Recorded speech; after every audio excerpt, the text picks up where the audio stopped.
আসসালামু আলাইকুম ভিউয়ার্স, স্বাগতম সবাইকে আরও একটি নতুন রেসিপিতে। আজকে আমি আপনাদের দেখাবো সিম্পল ছোলা ভাজা কিভাবে অধিক সুস্বাদু করে তৈরি করা যায়। তো আশা করব শেষ পর্যন্ত আমার সাথেই থাকবেন।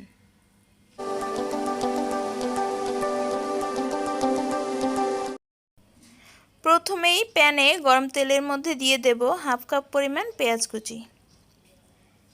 পেঁয়াজটা আমি মোটামুটি হলুদ করে ভেজে নেব। এখন এর মধ্যে দিয়ে দেব আমি 4-5টি মরিচ কুচি। এখানে কিন্তু আমি কাঁচামরিচটাই দিয়েছি। এখন দেব 1 চা চামচ পরিমাণে রসুন বাটা এবং হাফ চা চামচ পরিমাণে আদা বাটা।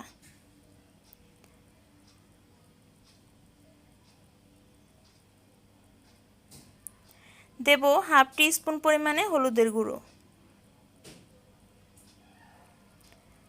হাফ টি স্পুন জিরে গুঁড়ো,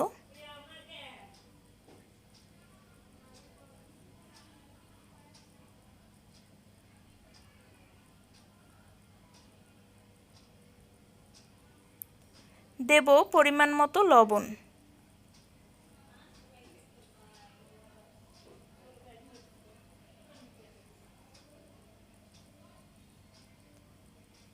এখন এর মধ্যে আমি 200 গ্রাম পরিমাণে ছোলা, যেগুলি আমি 3 ঘন্টা নর্মাল পানিতে ভিজিয়ে আবার সিদ্ধ করে নিয়েছিলাম, সেগুলি দিয়ে দিচ্ছি। কিছুক্ষণ কষিয়ে নেব। এখন এর মধ্যে আমি আগে থেকে সিদ্ধ করে নেওয়া 3টি আলু হাত দিয়েই ভেঙে দিয়ে দেব। আর এই আলুটা এভাবে দেওয়ার কারণ হচ্ছে ছোলাটা একটু মাখা মাখা করার জন্য। আর এই মাখা মাখা করলে এর স্বাদটাও কিন্তু অনেকটা বেড়ে যায়।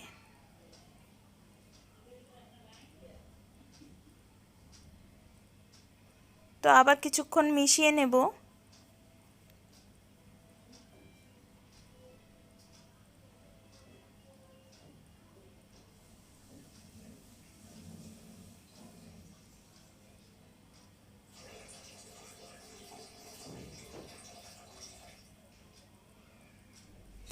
এখন মোটামুটি 5 মিনিটের জন্য ঢাকনা দিয়ে রেখেছিলাম।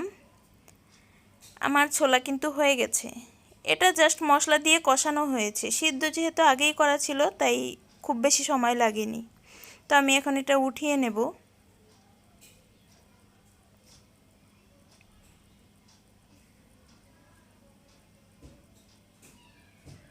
দেখুন, এটা দেখতে কিন্তু খুবই সুন্দর হয়েছে। ছোলাগুলি আমি পরিবেশনের জন্য উঠিয়ে নিয়েছি। তো আপনাদের একটু কাছ থেকে আমি এটা দেখাবো যে কেমন হয়েছে। আপনারা দেখতে পাচ্ছেন, এটা দেখতে কিন্তু খুবই সুন্দর হয়েছে। শুধু দেখতেই সুন্দর এমন না, খেতেও অনেক মজাদার হয়েছে। রেসিপিটি আপনাদের কেমন লেগেছে সেটা কিন্তু আমাকে অবশ্যই কমেন্ট করে জানাবেন। আজ এই পর্যন্তই। ভালো থাকবেন সবাই, আমার জন্য দোয়া করবেন। আল্লাহ হাফেজ।